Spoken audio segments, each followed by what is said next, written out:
हरि मान बढ़ाई गारी। गुरु मैं गुनहगार अति भारी। गुरु में गुनहगार अति भारी। कपटी लंपट झूठा हिंसक। कपटी लंपट झूठा हिंसक।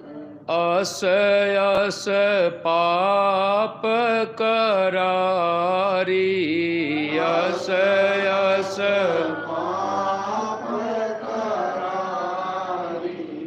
गुरु मैं गुनहगार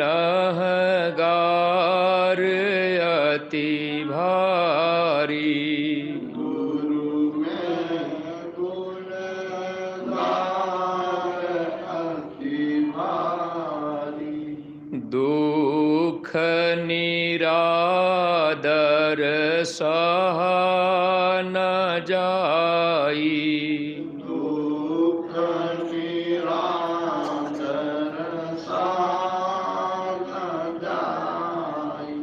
सुख आदर अभिलाख भरारी।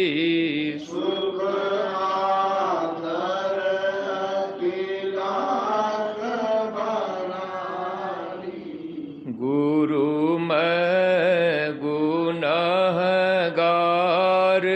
अति भारी।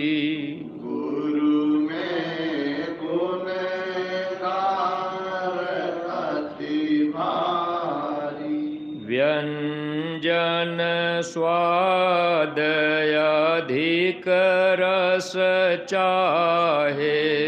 व्यंजन स्वाद अधिक रस चाहे।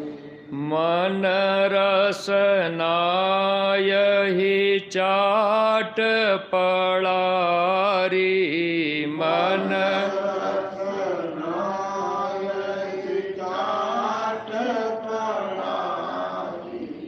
गुरु मैं गुनहगार अति भारी। गुरु में गुनहगार अति भारी। धन और कामिन चित बसाई। धन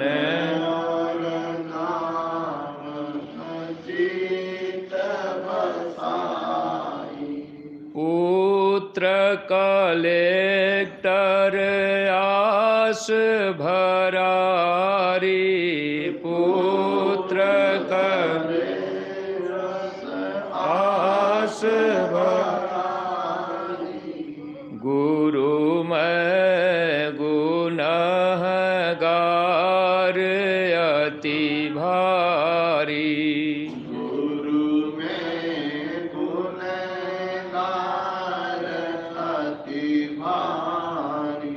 नाना विधि दुख पावत पापी।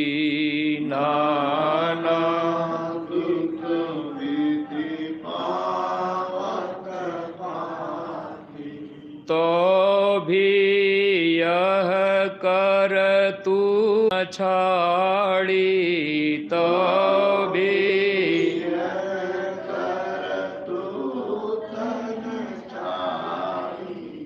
गुरु मैं गुनहगार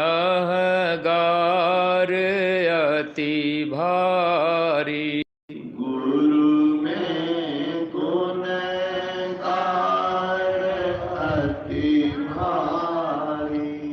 यह मन दुष्ट काल का चेरा।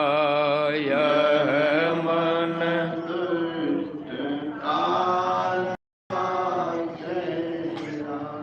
नित भर मावत निडर हुआरी, नित भर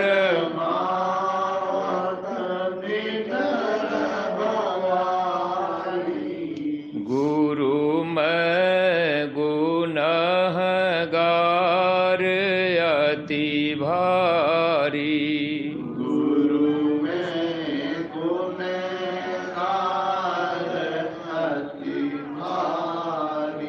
जब जब चोट पड़े दुखन की, जब जब चोट पड़े दुखन की, तब डर डर कर भजन करारी, तब डर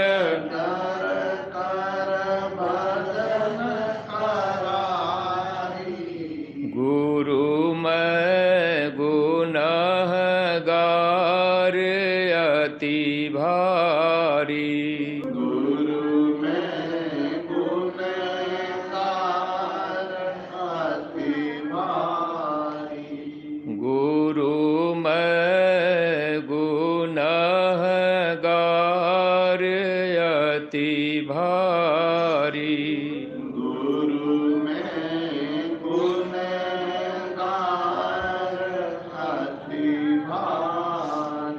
जय गुरुदेव। जय गुरुदेव। परमार्थी प्रेमी भाई बहनों, ये हम सब लोगों का परम सौभाग्य है जो हम सब पापी जीवों को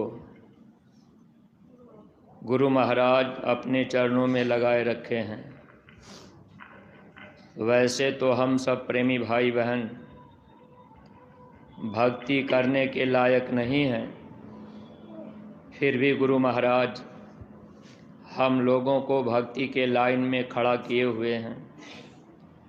अगर हम सब लोग भक्ति के लाइन में खड़े रहेंगे, गुरु आदेश को हम आप बजाते चलेंगे, तो निश्चित ही हम सब जीवों को गुरु महाराज इस दुख के देश से निकालकर अपने सच्चे देश सुख के देश में पहुंचा देंगे। इसीलिए महापुरुषों ने इशारा भी किया था कि हे इंसान, आप गुरु की भक्ति करना, सोना काई नहीं लगे, लोहा घून नहीं खाए, बुरा भला जो गुरु भगत कबहु नरक नहीं जाए।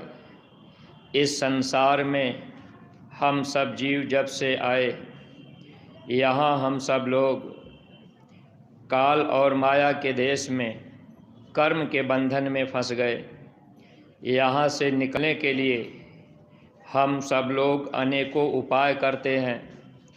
काल भगवान ने हम लोगों को यहाँ रोकने के लिए अनेकों उपाय कर दिए, ताकि हम सब लोग तीर्थ व्रत पूजा पाठ गंगा जमुना नदी नाले में, पत्थर में, पहाड़ में ऐसे ही भटकते रह जाएं। बाहर बाहर हम सब लोग खोजते रह जाएंगे कि हमें यहाँ सुख शांति मिल जाएगी, हमें यहाँ मोक्ष मुक्ति मिल जाएगी।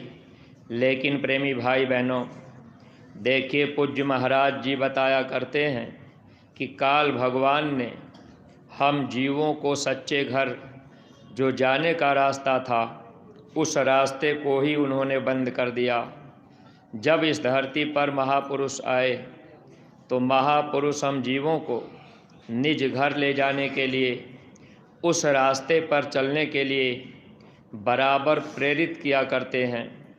गुरु महाराज बराबर हम लोगों को आगाह किया करते थे, और इसमें भी हम सब लोग अगर गुरु के वचनों की तरफ ध्यान कर लें, गुरु के कहने में चलने लगें, अपनी रहनी गहनी खान पान बदल लें, तो निश्चित ही हम जीवों को महापुरुष यहाँ से निकाल देंगे।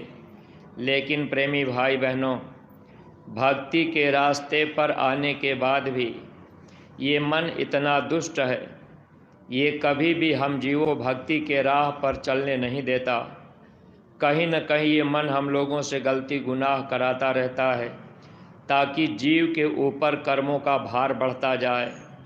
जब जीव कर्मों के भार से दबता जाएगा तो यहाँ से निकलना मुश्किल होगा।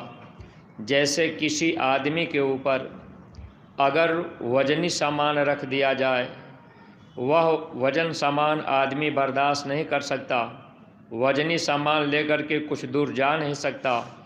उसी तरह से जब से हम सब जीव इस संसार में आए, काल भगवान ने जब कर्म का विधान बनाया, अब पाप और पुण्य कर्मों की गठरी हम जीवों के सर पे लादते गए। वैसे हम सब लोग अपने जीवन में पुण्य कर्म कम कर पाते हैं, ज़्यादातर हम आप पाप कर्म ही कर लेते हैं, क्योंकि हम आप जान भी नहीं पाते कि आखिर पुण्य कर्म है क्या। और इस संसार में पुण्य कर्म कोई कोई कर पाता है। स्वामी जी महाराज एक बार दृष्टांत सुना रहे थे कि एक सेठ और सेठानी थे, अपने घर परिवार में रहते थे, धन दौलत रुपया पैसा सब कुछ उनके पास था। उनके दरवाजे पर जो कोई आया करता था सबको खिलाया पिलाया करते थे, कपड़े लत्ते दे देते थे, बड़े बड़े यज्ञ कराते थे, लोगों को भोजन कराते थे। लोगों अब सेठ के अंदर ये भाव था कि हमने लोगों को बहुत भोजन कराया है, ये बहुत बड़ा पुण्य का काम हम कर लिए। लेकिन जब समय का चक्र बदला, समय बलवान होता है, फिर गरीबी आ गई। गरीबी आने के बाद सेठ के पास कुछ भी नहीं रह गया। अंत में मांग करके भीख मांग करके खाना पड़ता था। गांव घर के अगल बगल के लोगों का कर्जा भी हो गया। फिर सेठ ये सोचने लगा कि कहीं बाहर चल कर के रहेंगे और बाहर जा कर के कर्जा मांग के रोटी खा के जीवन बिता लेंगे। जब वो दूसरे राज्य में गया तो उस राज्य में भीख मांग करके खाया करता था। एक दिन भीख मांगने के लिए निकला, तब तक राजा के सिपाही आवाज़ लगा रहे थे, ढिढोरा पीटा जा रहा था कि जो भी मनुष्य अपने जीवन में पुण्य कर्म किया है वह पुण्य बेच करके उसके बदले में धन दौलत ले सकता है। राजा के दरबार में जाकर अपना पुण्य लोग बेच सकते हैं। अब सेठ और सेठानी विचार करने लगे कि हम लोगों ने अपने जीवन में बहुत पुण्य किया, बहुतों को खिलाया पिलाया, बहुत दान किया, बहुत यज्ञ किए, इसका बहुत बड़ा पुण्य फल हमारा होगा। थोड़ा पुण्य बेच करके हम कुछ धन दौलत ले लेंगे, आराम से बैठ के खा लेंगे। जब राजा के पास सेठ और सेठानी गए, अब राजा से कहने लगे, महाराज हमने सुना है कि आप पुण्य खरीद रहे हैं, बदले में धन दौलत दे रहे हैं। राजा ने कहा हाँ। सेठ कहने लगे कि हमारा कुछ पुण्य है, हम बेचना चाहते हैं। तो उस समय राजा ने ये कहा कि अगर आपने जीवन में पुण्य किया है तो ये सामने शीशा लगा है, आप इसी के सामने खड़े हो जाइए। आपके जीवन में जो भी पुण्य होगा वह पुण्य निकल जाएगा। जितना पुण्य होगा उस हिसाब से हम आपको धन दौलत दे देंगे, जो कुछ आप चाहेंगे उसके बदले में आपको मिल जाएगा। जब राजा सामने खड़े हुए तो शीशे में कोई पुण्य नहीं निकला। जब सेठ खड़ा हुआ सामने, कोई पुण्य नहीं निकला। राजा ने कहा, सेठ आपके पास कोई पुण्य नहीं। सेठ और सेठानी जब वहाँ से लौटे, फिर रास्ते में भीख मांगे एक रोटी लगाई। जब धीरे धीरे शाम होने लगी, एक पेड़ के नीचे रुक करके सेठ और सेठानी रोटी खाने जा रहे, विचार भी कर रहे कि हम लोगों ने तो बहुत पुण्य किया, लेकिन राजा के मसीन में शीशे में कोई पुण्य दिखाई नहीं दिया। जब वही रोटी खाने के लिए दोनों बैठे, तब तक एक कुत्ता आ गया। कुत्ता भी भूखा था। जैसे कभी कभी हम आप देखते हैं, कहीं हम आप भोजन करने लगते हैं तो कुत्ते कहीं न कहीं से आ जाते हैं। उनको भी भूख लगी रहती है, क्योंकि वो भोग योनि में है, पेट जल्दी भर नहीं पाता, वहाँ दुख ही दुख मिलता है। अब ये दुख क्यों मिलता है? क्योंकि 84 लाख योनियों में भटकने के बाद एक बार मानव तन मिलता है। मानव तन मिलने के बाद अगर सद्गुरु की सेवा और भक्ति जीव नहीं कर पाता है तो जीव को फिर 84 में जाना पड़ता है। इस क्रिया को महापुरुष जानते रहते हैं, इसलिए महापुरुष हम जीवों को बराबर प्रेरित करते हैं कि हे इंसान, आप गुरु की भक्ति कर लो। लेकिन गुरु की भक्ति करने में ये मन बराबर धोखा देता रहता है। जब सेठ और सेठानी रोटी खाने के लिए अब वो दोनों तैयार, तब तक कुत्ता आ गया।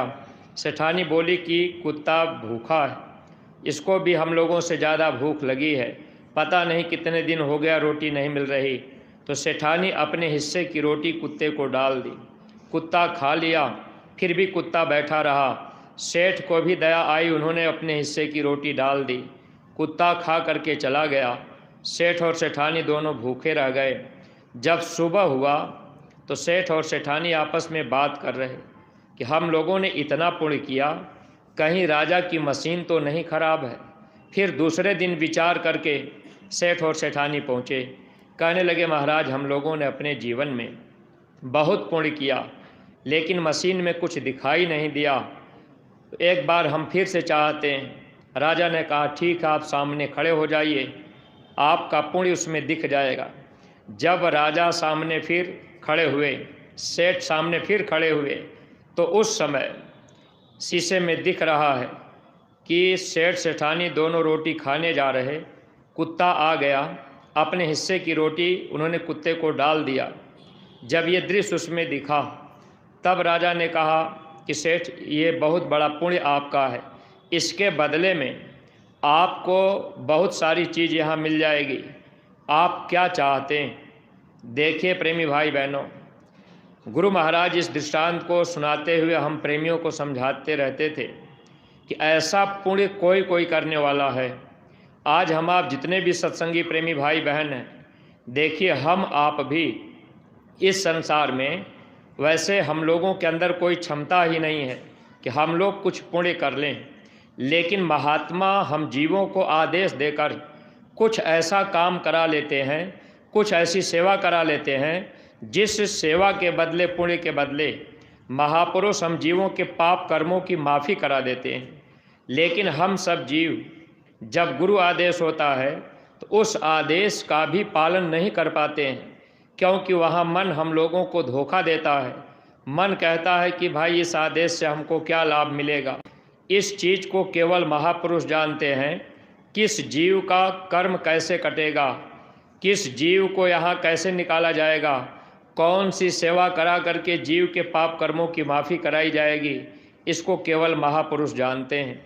इसलिए गुरु के बताए रास्ते पर जो जीव चलते हैं, उन जीवों का काम बनता है। जहाँ मन से खड़ा हो गया, मन ने गुरु की बात को काट दिया, तो निश्चित है कि हम सब जीव इस संसार से कभी अपने सच्चे घर नहीं जा सकते, सच्चे देश नहीं जा सकते, सच्चा सुख नहीं पा सकते। इसलिए जो भी महापुरुष आए, महापुरुष हम जीवों से सेवा और भक्ति कराते रहे, बराबर हम जीवों को आदेश देते रहे, कोई न कोई आदेश बराबर मिलता रहता है। उस आदेश का पालन अगर जीव कर ले चेत करके, जो भी आदेश अपने गुरु दरबार से मिले, अगर उस आदेश पर हम जीव अपनी कुर्बानी रखें या उस आदेश को हम आप करने का प्रयास करें, तो निश्चित है कि हम लोगों को लाभ मिलता है। अगर गुरु दरबार से कोई आदेश मिले, अगर हम आप उस पर विचार भी नहीं किए, उस पर प्रयास भी नहीं किए, अगर हम आप उस काम को करने के लिए नहीं निकल पाए, अगर हम लोगों का भाव उस कार्य को करने के लिए नहीं हुआ, जो भी आदेश हो, अगर उधर की तरफ भाव नहीं बन पाता, तो हम जीवों का काम नहीं बन पाता। इसलिए महापुरुष जो भी आदेश करें, गुरु दरबार से जो भी आदेश मिले, अगर उस आदेश का हम आप पालन करें, तो निश्चित है कि हम जीवों के कर्मों की माफ़ी होगी। और महापुरुष हम जीवों के पाप कर्मों को माफ़ करते हैं, क्योंकि पाप कर्मों का जो बोझा है, हम लोगों ने अपने जीवन में कितने पाप कर्म किए, कितने अपराध किए, कितने झूठ बोल दिए, कितनी हिंसा किए। आज भी संगत में आने के बाद भी हम लोग खुद विचार करें और खुद अपने आप की गलती देखें। पूज्य महाराज जी बराबर कहते हैं कि जब तक मनुष्य अपने आप की गलती नहीं देखेगा, तब तक कभी सफलता नहीं मिल सकती। और हम लोग अपनी गलतियों को कभी नहीं देखते हैं, हमारे अंदर क्या बुराई है, हम दिन भर में अपनी वाणी से जो वचन बोलते हैं, उन वचनों में हम कितने लोगों को गाली गलौज करते हैं, कितने लोगों को उल्टी सीधी बात कहते हैं, इन चीज़ों पर हम आप ध्यान नहीं दे पाते हैं। जो भी आदेश होता है, अगर गुरु के हर वचन को हम आप अपने अंदर उतारें और हमेशा हम लोग अपनी निरख परख करें कि दिन भर में हमने कहीं झूठ तो नहीं बोल दिया, दिन भर में हमने कहीं कोई माँ बहन के ऊपर अपनी बुरी निगाह तो नहीं डाल दिया, दिन भर में हमने कोई ऐसा कर्म तो नहीं कर दिया जो हमको भोगना पड़े। क्योंकि वाणी से भी कर्म बनता है, आँख से भी कर्म बन जाता है, कान से भी कर्म बन जाता है, हाथ पैर से भी कर्म बनते हैं। ये कर्म तो बराबर बनता है। और महापुरुष हम जीवों को इसीलिए समझाया करते हैं। स्वामी जी महाराज सत्संग सुनाते रहे, हम जीवों को समझने के लिए पूज्य महाराज जी हम लोगों को बराबर प्रेरित किया करते हैं। लेकिन प्रेमी भाई बहनों, अब हम लोग जब तक बुराइयों से दूर नहीं हटेंगे, अपने मन को हम आप थोड़ा समझाने का प्रयास नहीं करेंगे, तो हम आप भले सोचें कि भाई हम गुरु दरबार में पड़े हैं, हम सेवा कर रहे हैं, हमारा काम गुरु महाराज कर देंगे। जबकि महात्माओं ने कितने साफ शब्दों में लिखा था कि मन की तरंग मार लो बस हो गया भजन। मन जो इस संसार में लहरें तरंगे पैदा करता है, मन कहीं न कहीं हमारा आपका भागता दौड़ता रहता है, तो इस तरंग को ख़त्म करने के लिए महापुरुष हम लोगों को दरबार में रख करके या सेवा का आदेश दे करके धीरे धीरे मन की तरंगों को मारना चाहते हैं। मन जो अपने ढंग से चलना चाहता है, महापुरुष चाहते हैं कि जीव अपने कहने में न चले, गुरु के कहने में चले। बस यही अगर चीज़ हम आप अपने जीवन में अमल कर लें, और हर इंसान के अंदर ये काम क्रोध लोभ अहंकार की ज्वाला जल रही है, वो सबके अंदर है। लेकिन महापुरुष जब मिल जाते हैं, अगर आप उनके वचनों को थोड़ा माने, जैसे कहीं क्रोध आ गया, कोई आपको बुरा भला कह दिया, अब आपने वचन सुन लिया और आप उस क्रोध को पी गए यानी बर्दाश्त कर गए, तो हम लोगों के अंदर धीरे धीरे योग्यता होने लगती है। अगर हम आप कोई कड़वा वचन बोला और उसके बाद हम आप भी कड़वा वचन बोल दिए, कोई हमको आपको गाली दिया, हम आप भी उसको गाली दे दिए, अब हम आप भले 20 साल 25 साल के सत्संगी हो गए, तो जब हम लोगों के अंदर ये क्षमता नहीं हो पाएगी, तो हम आप कभी इस परमार्थी राह पर सफलता नहीं पा सकते। क्योंकि जिस देश हमको आपको जाना है, जहाँ हमको आपको सच्चा सुख पाना है, उस देश जाने के लिए हम लोगों को बुराई और विकारों को छोड़ना पड़ेगा। वो चीज़ वहाँ है ही नहीं। इसलिए जब तक ये चीज़ हम लोगों के अंदर रहेगी, तब तक हम आप जा नहीं सकते। और महापुरुष इन चीज़ों को दूर करने के लिए ही हम जीवों से सेवा करवाते हैं। जैसे हम आप सेवा ही कर रहे, अगर कोई कड़ा होकर वचन बोल दिया, फिर हम आप उसको बर्दाश्त कर गए, तो अपना काम बनेगा।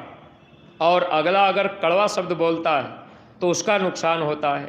लेकिन ये चीज़ें हर सत्संगी को अपने ऊपर उतारना चाहिए कि भाई हम किसी को ऐसी कोई बात न कह दें जिससे किसी को दुख हो जाए। तो ये जो कर्म का देश है, जो कर्मों का बोझा है, ये बोझा हमेशा बढ़ता ही रहता है। मन कर्म के बोझे को बढ़ाता रहता है। सद्गुरु हम जीवों से सेवा और भक्ति करा के उस बोझे को हल्का कराना चाहते हैं। जैसे एक छोटी सी मिसाल हम आप देखें, छोटा सा आदेश जिस पे हम लोगों का ध्यान, सत्संगी प्रेमी भाई बहनों का ध्यान नहीं जा पा रहा। पूज्य महाराज जी ने हम प्रेमी भाई बहनों के हित के लिए कहा कि प्रत्येक सत्संगी एक एक गांव को गोद ले लें। अब ये वचन सुनने में समझने में तो बहुत छोटा है, लेकिन इसका लाभ कितना बड़ा है, इस चीज़ को हम आप नहीं समझ पा रहे। अगर हम आप एक एक गांव गोद ले लें, और हर सत्संगी प्रेमी भाई बहन तो गांव गोद ले करके जब गुरु महाराज की बातें, जैसे बहुत से प्रेमियों ने गांव गोद लिया है, अगर उन प्रेमियों से पूछा जाता है तो कहते हैं कि भैया हमने गांव गोद ले लिया है। लोग हाथ भी उठा लेते हैं, लेकिन बाद में जब पूछा जाता है कि अच्छा आपने गांव गोद लिया तो उस गांव में आपने कितने लोगों को समझाया, तो बहुत से प्रेमी गांव गोद ले लिए। एक बार जा कर के आपने पुस्तक बांट दी और फिर आपको कई महीने बीत गए, उस गांव में आप नहीं जा पाए, लेकिन आप इस पर विचार कीजिएगा।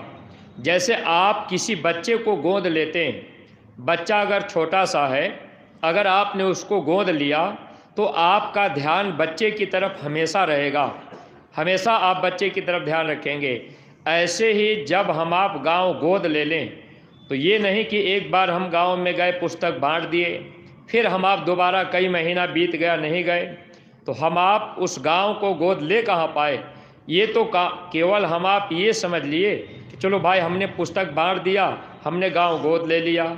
अगर हम आप गांव गोद लिए हैं तो उस गांव में गुरु महाराज के वचन बाड़ियों की पुस्तक पहले बांट दें, फिर हम आप 4-5 लोगों की टोली बनाकर, अगर ज़्यादा संख्या नहीं हो पाई तो कम ही लोग हम आप उस गांव में जाएं, घर घर जाएं और घर में लोगों को थोड़ा समझावें, बतावें और उन लोगों से हम आप कहें कि भाई आपने गुरु महाराज के वचनों को, पुस्तकों को पढ़ा कि नहीं।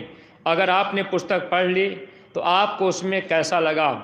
अगर वे प्रेमी जो पुस्तक पढ़ेंगे उनको अच्छा लगेगा तो वो बताएंगे कि भाई हमको तो अच्छा लगा। तो अगर वो गुरु महाराज की बाणियाँ किसी को अच्छा लग गई तो निश्चित है कि ऐसे जीव धीरे धीरे सदगुरु के पास आ जाएंगे। लेकिन हम लोगों को बार बार उनसे मिलना जुलना करना पड़ेगा। जब जब मथुरा में कार्यक्रम हो या पूज्य महाराज जी कहीं जाएं, अगर नज़दीक में कोई कार्यक्रम जिले के अगल बगल हो जाए तो हमारा आपका ये कर्तव्य बनता है कि हम आप उनको प्रेरित करके, समझा बता करके कि महाराज जी का यहाँ आगमन हो रहा है, या ये बता करके मथुरा में भंडारा होने जा रहा है। जब हम आप उनको प्रेरित करके बार बार कहेंगे गुरु दरबार मथुरा में आने के लिए, तो निश्चित है कि उनके विचार बदल जाएंगे, क्योंकि बार बार कहने का भी असर पड़ता है। जब बार बार एक ही बात कही जाए, उनके घर हम आप जाते रहें 2 दिन में, 4 दिन में, 10 दिन में, तो धीरे धीरे लगाव हो जाता है। और ये रास्ता ऐसा है कि जब हम आप किसी भी गांव को गोद लिए, उस गांव में बार बार जाना आना करेंगे तो किसी न किसी से लगाव बढ़ेगा और उनका प्रेम हमसे आपसे बढ़ेगा। धीरे धीरे उनका प्रेम गुरु के तरफ हो जाएगा। हम आप जो बातों को कहेंगे, समझाएंगे, तो वे लोग भी इधर की तरफ आ जाएंगे। लेकिन हम आप केवल फ़र्ज अदायगी किए कि भाई चलो हमने तो गांव गोद ले लिया, अभी तो बहुत से प्रेमी भाई बहन गांव गोद नहीं ले पाए। अगर हम आप ऐसे वचन आदेश का पालन नहीं कर पाएंगे तो इसमें हम जीवों का नुकसान जाता है। क्योंकि हम आप ये सोचते हैं, मन कह देता है कि भाई हम गांव गोद लेंगे, हम प्रचार करेंगे, लेकिन कोई बात तो मानेगा नहीं। अब हम आप पहले ही फैसला ले लेते हैं। ये हमारी आपकी सोच बहुत छोटी है। इस संसार में कोई आदमी अगर संसारी दौलत कमाना चाहता है, शरीर का धन कमाना चाहता है, अगर वो आदमी विचार करता है कि भाई हम कोई धंधा करें, अगर किसी आदमी ने विचार किया कि भाई हम एक गाड़ी खरीद लें, एक ट्रक खरीद लें और उस ट्रक को हम रोड पे चलवाएंगे, उससे जो पैसा मिलेगा अपने काम में लगाएंगे। अगर आदमी ट्रक खरीदने का विचार किया, फिर उसका मन कह दिया कि अगर ट्रक खरीद लेंगे कहीं लड़ जाएगी तो फिर उसमें पैसा लगेगा, फिर हमारे पास कुछ नहीं आएगा, हम कर्जदार बन जाएंगे, तो फिर आदमी संसार का काम करना छोड़ देगा। लेकिन आदमी ये समझ करके कि भाई हम ट्रक खरीदेंगे और फिर उसको चलाएंगे रोड पर, उससे कमाई होगी, अगर लड़ जाएगी तो कोई बात नहीं, तब तो वो आदमी कुछ कर लेता है। ऐसे ही परमार्थ के रास्ते पर जब गुरु आदेश दे दें, तो जब महापुरुष आदेश करते हैं फिर उसमें दया देते हैं। लेकिन हम आप अगर गांव गोद ले लें, फिर गांव गोद लेकर के उस गांव में नहीं जाएंगे, या ये सोच लिए कि कोई शाकाहारी बनेगा ही नहीं, तो हम गांव क्यों गोद लें। अगर यहाँ हम आप रुक गए तो फिर हम आप यहीं पर धोखा खा गए, फिर हम आप कभी परमार्थी दौलत कमा नहीं सकते। और ये मौका जो हम लोगों को, सत्संगी प्रेमियों को मिला है गांव गोद लेने का और वो परमार्थी दौलत कमाने का, पूज्य महाराज जी के ये वचन हैं। महाराज जी सत्संग में सुनाए थे कि अगर प्रत्येक सत्संगी एक एक गांव को गोद ले करके आप गुरु महाराज के बातों को घर घर पहुंचा देंगे, जन जन तक, और उस गांव में आप घंटा 2 घंटा जो भी समय देंगे, ये समय आपका परमार्थ में जोड़ा जाएगा। महाराज जी ने कहा कि इसका फल आपको परमार्थ में मिलेगा। और गुरु महाराज ने बहुत पहले ये बात कही थी कि जितना समय आप परमार्थ में देंगे, वो समय आपका भजन में बदल दिया जाएगा और जीव को पार कर दिया जाएगा। सत्संगी प्रेमी भाई बहनों, अगर हर सत्संगी के अंदर ये चेतना पैदा हो जाए, जागृति है कि नहीं हमको गांव गोद लेना है, उस गांव में हम 1 घंटा रोज प्रचार करेंगे या हफ्ते में 1 दिन उस गांव में प्रचार करने जाएंगे, जिस गांव को हमने गोद लिया है। और प्रचार करने में भी अब हम लोगों को ये ध्यान रखना है कि मान लीजिए हम आप गांव में प्रचार करने गए, अब केवल नारा लगाते चले गए, उस गांव में रुके नहीं, किसी से हम आप मिले जुले नहीं, तो फिर हम आप गुरु महाराज की बातों को बता कहाँ पाएंगे। जब हम आप गांव में रुकेंगे, दरवाजे पर जाएंगे, माताएं बहनें माताओं बहनों को समझाएंगी, भाई लोगों को समझाएंगे, जब बातों का आदान प्रदान होगा, गुरु महाराज की बातें हम आप उनको बताएंगे। तो देखिए, महापुरुष के वचन को जब बताया जाता है तो उस आवाज़ को सुन करके जो जीव संस्कारी होते हैं वो जीव धीरे से खिंच जाते हैं, क्योंकि महापुरुषों के वाणियों में जो आकर्षण है, जो उनके वचन हैं, अगर उनको हम आप कहें, चाहे किसी भी भाषा में हम आप कहें, लेकिन वो समझ लेते हैं। इसलिए ये काम हम सत्संगी प्रेमियों को करना है कि हम आप एक गांव को जब गोद ले लेंगे और गांव गोद ले करके हम आप उस गांव में बार बार जाएं, बार बार हम आप लोगों को समझावें, बार बार घरों में जाएं, तो इससे क्या होगा कि लोगों के मन में ये भाव पैदा होगा कि भाई ये उस बार भी आए थे, हमको मथुरा चलने के लिए कहे थे, उस बार हम नहीं चल पाए। जब भी आप समझाएंगे, बताएंगे, मथुरा चलने की बात कहेंगे, तो अगला आदमी कह देगा अच्छा भैया ठीक है, इस बार नहीं, अगले बार हम चलेंगे। अब अगले बार हम आप उनके पास गए ही नहीं, तो फिर उनको मौका मिल गया कि भाई आप आए नहीं। फिर अगर आप पहुँचे, फिर अगर वो बात टालेंगे कि अच्छा आपकी बार तो थोड़ा ज़रूरी काम है, अगले बार आप बताइएगा हम चलेंगे। अगर आप 3 बार 4 बार ऐसे प्रयास कर दीजिए तो निश्चित है कि वो प्रेमी नए लोग भी निकल करके आ जाएंगे। लेकिन हम आप ये प्रयास नहीं कर पा रहे, और ये प्रयास इसलिए महापुरुष हमसे आपसे करवा रहे क्योंकि प्रेमी भाई बहनों, हम आप नाम की दौलत तो पा लिए, लेकिन जीवन में हम आप कितने कर्म अपराध किए, इसको हम आप भूले बैठे हैं। गुरु महाराज के सामने आते ही गुरु महाराज ने हम लोगों की झोली में नाम की दौलत डाल दी। गुरु महाराज हम लोगों की बुराइयों की तरफ नहीं देखे। आज भी हम आप सत्संगी प्रेमी भाई बहन, हम लोगों के अंदर इतनी बुराइयां हैं, लेकिन महापुरुष किसी भी जीव के एक अच्छाई को देख करके, उसके अंदर लाख अवगुण हो, मेरे अंदर लाख अवगुण हो, लेकिन एक अच्छाई अगर महापुरुष देख लिए तो महापुरुष ऐसे जीवों पर दया कर देते हैं। अगर हम आप कितने भी अवगुण किए, कितने भी अपराध किए, अगर एक गुण हम लोगों के अंदर आ जाए, यानी एक वचन हम आप अगर मान लें, गांव हम आप गोद ले लें और उस गांव में हम आप बराबर प्रचार प्रसार करें और आने जाने लगें, 2-4 लोग तैयार हो गए, मथुरा पहुंचा दिए, ये चीज़ अगर हम आप करने लगें तो महापुरुष इसी चीज़ को देख करके हम जीवों पर दया कर देंगे। क्योंकि महात्मा कब किस जीव पर खुश हो जाएं, किस वचन का पालन करने पर खुश हो जाएं, इस चीज़ को हम लोग नहीं जानते। लेकिन महात्मा जो भी आदेश करते हैं उस आदेश को कह करके हम जीवों को देखते रहते हैं कि कौन जीव मेरी बात को माना और कौन जीव मेरी बात को नहीं माना। तो सत्संगी प्रेमी भाई बहनों, इस समय के लिए हम लोगों के लिए ये सबसे बड़ा एक मौका मिला हुआ है। और हर सत्संगी प्रेमी भाई बहन, यानी जो भी लोगों को नामदान मिल गया, अगर हम लोग नए पुराने सभी प्रेमी भाई बहन गांव गोद लेने का अभियान चला दें, गांव गोद ले लें, गुरु महाराज के वचन बांट, घर घर हम आप पहले पुस्तक बांट दें, फिर जब जब मौका मिले, 10 दिन में, 5 दिन में, हफ्ते में, जब भी मौका मिल जाए, अगर मौका मिले तो हम आप रोज जाएं और उस गांव में जा कर के हम आप लोगों को समझाने का काम करें। माताओं बहनों को समझाएं, क्योंकि जब हम आप समझाने लगेंगे और मोटी मोटी बातें हम आप केवल बताएं, गुरु महाराज ने हम प्रेमियों को हर कुछ सिखाया, बताया। जय गुरुदेव नाम भगवान का है, ये प्रभु का नाम है, ये समय का जगाया नाम है, इस नाम से जीवों का कल्याण होगा, ये नाम मुसीबत में काम करेगा। जब हम आप गाँव में माताओं बहनों को, भाई लोगों को बताएंगे, अगर हम आप बता दिए कि हमारे गुरु महाराज बताया करते थे, पूज्य महाराज जी बराबर सुनाते हैं कि ये मनुष्य शरीर भगवान का बनाया मंदिर है।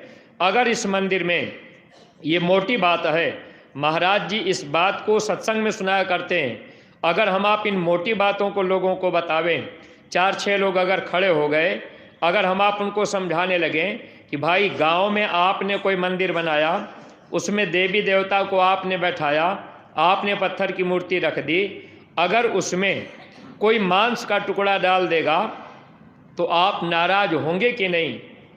वो प्रेमी जरूर कहेंगे भाई मांस का टुकड़ा अगर मंदिर में डाला जाएगा तो हम तो नाराज होंगे। ठीक यही चीज़ अगर हम आप ये इस बात को समझाने लगे कि हमारे गुरु महाराज बताया करते थे, पूज्य महाराज जी समझाते हैं कि ये मनुष्य शरीर ही असली मंदिर है और इसी मंदिर के द्वारा हम आप देवी देवता भगवान को पा सकते हैं। अगर इस मंदिर को हम आप गंदा करेंगे तो निश्चित है कि हम लोगों को वो मालिक सजा देंगे और कभी भी हम आप भगवान को, देवी देवता को पा नहीं सकते।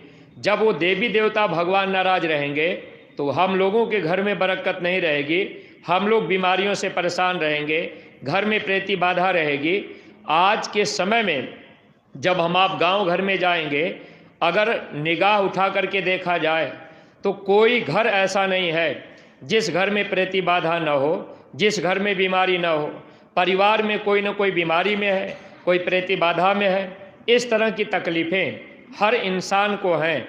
अगर इस सच्ची बात को हम आप सामने रखेंगे, गांव गोद लेकर के मोटी बात हम आप कहेंगे, तो निश्चित है कि ये बात उनके दिल दिमाग में बैठेगी और उनके विचारों में परिवर्तन होगा कि भाई ये बात तो सही कह रहे कि जब भगवान के बनाए मंदिर को हम गंदा करेंगे तो भगवान हमारे ऊपर खुश कैसे होंगे। अब हम आप उनको सरल भाषा में समझा सकते हैं कि भाई आप तीर्थ व्रत पूजा पाठ करते हैं, लेकिन आप देवी देवता की पूजा पाठ कर रहे, देवी देवता तो इस मनुष्य मंदिर में मिलेंगे। अगर आपने इसको गंदा किया तो देवी देवता भगवान नाराज होंगे, तो आपके घर में बरकत कहाँ रहेगी। इसलिए हमारे गुरु महाराज ने मथुरा में एक ऐसी मंदिर बनवाई है, उस मंदिर में जो भी इंसान जाता है उनके गुनाह माफ़ हो जाते हैं। अब जब हम आप उनको ये कहेंगे कि भाई गुनाहों की माफ़ी का एक मौका है, और सत्संगी प्रेमी भाई बहनों, स्वामी जी महाराज ने जो बातें कही हैं कि शाकाहारी बनने की एक तारीख निश्चित है, अगर वो तारीख बीत जाएगी तो फिर लोगों के गुनाहों की माफ़ी नहीं होगी। तो यह भी एक वक्त है, उस वक्त को हम आप नहीं जानते हैं। अगर समय पर हम आप आदेश का पालन नहीं किए, समय पर हम आप गांव गोद लेकर के, घर घर हम आप जा करके जन जन तक गुरु महाराज की बातों को नहीं बताए, अब हम आप गांव में हर व्यक्ति को बता दें, माताएं बहनें माताओं बहनों को बता दें, भाई लोगों को बता दें, अगर वे नहीं होंगे तो हम लोग कर्म दोष से बरी हो जाएंगे। धर्मराज के दरबार में जब हिसाब होगा तो गुरु महाराज ने कहा बच्चा वहाँ मैं रहूँगा। अगर मान लीजिए काल भगवान हिसाब करते समय कह देंगे कि ये जीव बहुत अपराध किया है, इसने हिंसा किया है, इसने चोरी दिया है, इसने अपराध किया है, तो हम तो इसको नहीं छोड़ेंगे। तो गुरु महाराज को एक मौका मिलता है ये बताने का कि ठीक है भाई ये जीव इतना अपराध किया है, लेकिन देखो इस जीव ने अच्छा काम कितना किया है कि ये लोगों को शाकाहारी बनाने के लिए गांव गोद लिया, गांव में रोज़ जाता था, रोज़ लोगों को समझाता था, इनके दरवाजे उनके दरवाजे, लेकिन लोग इनकी बातों को नहीं माने।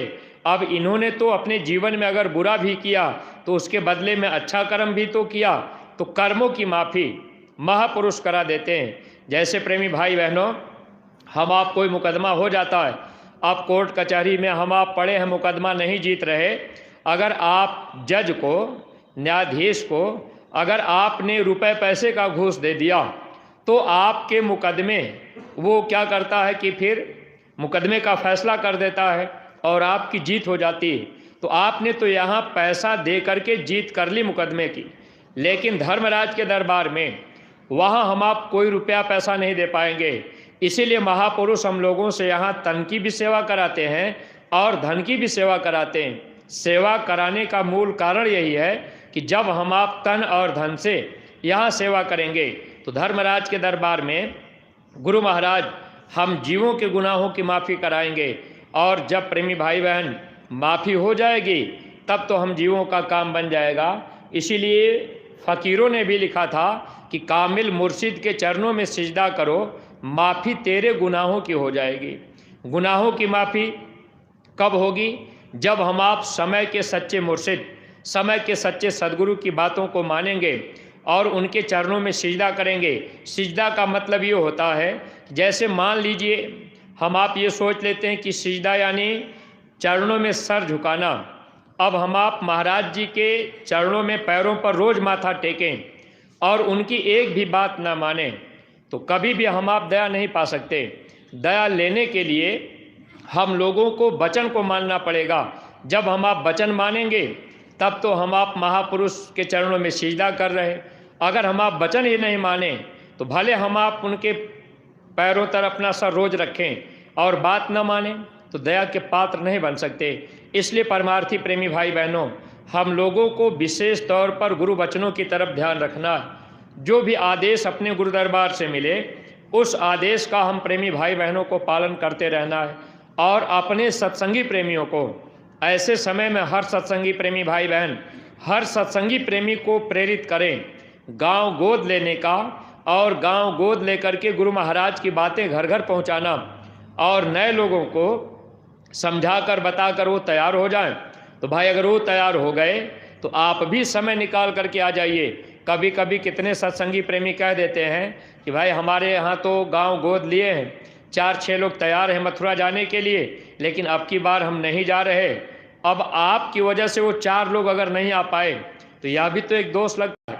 इसलिए दुनिया के काम को पीछे करके अगर नए लोग तैयार हो जाएं, एक भी आदमी तैयार हो गया कि भाई हम मथुरा अब की बार चलेंगे, अगर आपने इरादा नहीं बनाया है कि भाई हम भंडारे पर नहीं जा रहे, अच्छा अगले होली में चलेंगे, अगर हम आप कोई नए प्रेमी के तैयार होने पर हम आप रुक जाते हैं और उनको नहीं ले आ पाते हैं तो यह भी एक तरह से हम आप पंथ के रास्ते पर धोखा खा रहे हैं। इसलिए जब नए लोग तैयार हो जाएं तो अपना सब काम छोड़ करके हम आप उनको ले करके गुरु दरबार में आवें, क्योंकि जब हम आप गुरु के काम में अपना समय सहयोग देंगे तो गुरु हम लोगों के हर काम को करते हैं, सब कुछ वो करते हैं।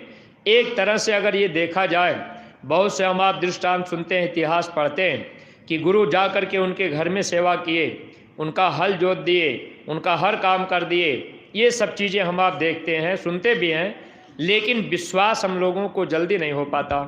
इसलिए परमार्थी प्रेमी भाई बहनों, पहले तो हम लोगों को अपने ऊपर विश्वास और गुरु के ऊपर विश्वास करना है और हर काम बने या बिगड़े सब गुरु महाराज की मौज समझना और उनकी मौज में रह कर के आदेश जो मिले उसको हमको आपको बजाते रहना है। इसी से हम जीवों का काम बन जाएगा। अगर हम आप गुरु की भक्ति करते रहे, आदेश में चलते रहे तो काम बन जाएगा। अगर किसी के कहने पर मान लीजिए कोई आपके अगल बगल का प्रेमी कह दिया कि अरे गांव गोद ले करके क्या करोगे, अब वो जो है कि इससे कोई मानेगा नहीं, अब आप उनकी बातों को मान लिए और जो आदेश गुरु दरबार से हुआ उसका पालन हम आप नहीं किए तो फिर तो हम आप गुरु के वचन से बगल हो गए। जब ही हम आप भक्ति के लाइन से बगल हुए तो काल खींच ले जाता है और जीव को फिर सजा दे देता है। इसलिए भक्ति के लाइन पर एक तरह से हम लोगों को ज़बरदस्ती खड़ा किया गया है। अगर हम लोग खड़े रहेंगे, अगर गांव गोद ले लेंगे, प्रचार प्रसार करते रहेंगे, नए लोगों को यहाँ ले आने का हम आप प्रयास करते रहेंगे तो भक्ति करते करते अगर ये तन छूट जाएगा तब भी महापुरुष दया कर देंगे। इसीलिए हम आप प्रार्थना गाते हैं कि भक्ति करते छूटे मेरे प्राण। अब आदेश तो है, हर समय हम आप घर परिवार में भी अगर रहेंगे तब भी भक्ति करने का मौका है, लेकिन हम आप इन चीज़ों को भूल जाते हैं, धोखा खा जाते हैं। परमार्थी प्रेमी भाई बहनों, देखिए गुरु महाराज की दया कृपा का लाभ लेने के लिए इस समय यहाँ सेवा का काम तेज़ी से चल रहा है और सेवादार प्रेमी भाई बहन जो भी लोग आए हुए हैं, ये गुरु महाराज का काम है, काम तो होता ही रहेगा, रुकेगा नहीं। लेकिन हम आप यहाँ आ करके जिनको जिस सेवा में लगाया गया है, आप लोग अपनी अपनी सेवाएं जहाँ आपको जिस विभाग में लगाया गया, आप जिम्मेदारी के साथ सेवा को करते रहेंगे। हम प्रेमियों को दया दुआ मिलती रहेगी, ये जन्म जीवन हम लोगों का सार्थक हो जाएगा। और रोज़ सुमिरन ध्यान और भजन हम आप करते रहें, बैठते रहें, मालिक से प्रार्थना करते रहें कि मालिक हम गुनहगार हैं, हम आपके काबिल हैं नहीं, आप दया कृपा करके इस तन से सेवा भक्ति करा लीजिए और हम भक्ति के लाइन में रहें। आपकी दया कृपा से ही ये संभव है। अपने गुनाहों की माफ़ी हम आप मांगते रहें ताकि ये मानव जीवन हम लोगों का सार्थक बन जाए। इन्हीं शब्दों के साथ में हम अपनी वाणी पर विराम दे रहे हैं। अगर कोई बात अटपटी लग गई हो तो आप लोग अपना छोटा भाई समझकर क्षमा कीजिएगा। सब लोग प्रेम के साथ मालिक के पावन नाम का उच्चारण करेंगे। जय गुरुदेव, जय गुरुदेव। नाम किसका? प्रभु का पावन नाम। बाबा जय गुरुदेव जी महाराज का कहना है, बाबा जय गुरुदेव जी महाराज की अर्जी है। पूज्य महाराज जी की प्रार्थना है, हाथ जोड़कर विनय हमारी। जय